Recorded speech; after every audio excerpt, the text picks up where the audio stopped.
বাবা, বাবা, আয় আমাকে ওই রিমোট কন্ট্রোল লাল গাড়িটা কিনে দিতেই হবে। Please please. আরে ফারহান বাবা, এখন তো আমি অফিসে যাচ্ছি, আসার সময় মনে থাকলে দেখব। এখন চারো, দেরি হয়ে যাচ্ছে।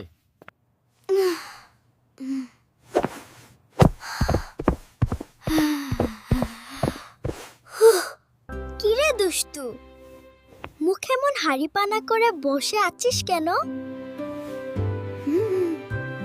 আমি বাবার কাছে লাল গাড়ি চাইলাম, বাবা দিলই না, শুধু বলল পরে দেখবো। আচ্ছা, তুই বাবার কাছে চাবার আগে যার কাছে সবকিছু চাইতে হয় তার কাছে চেয়েছিস? কার কাছে? দাদুর কাছে? আরে না বোকা, আল্লাহর কাছে। একেই তো দোয়া বলে। দোয়া মানে হলো আল্লাহর কাছে চাওয়া। এটা অনেকটা ডাইরেক্ট ফোন কলের মতো, কোনো নেটওয়ার্ক প্রবলেম নেই।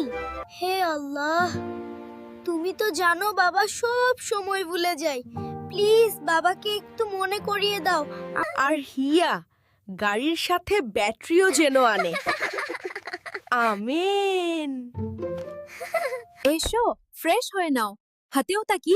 আসার সময় দোকানের সামনে দিয়ে আসছিলাম, হঠাৎ মনে হলো ফারহান সকালে গাড়ির কথা বলেছিল। লাল গাড়ি। আল্লাহ আমার দোয়া কবুল করেছেন। এখন থেকে আমি চকোলেট, আইসক্রিম সবকিছুর জন্য আগে আল্লাহর কাছে দোয়া।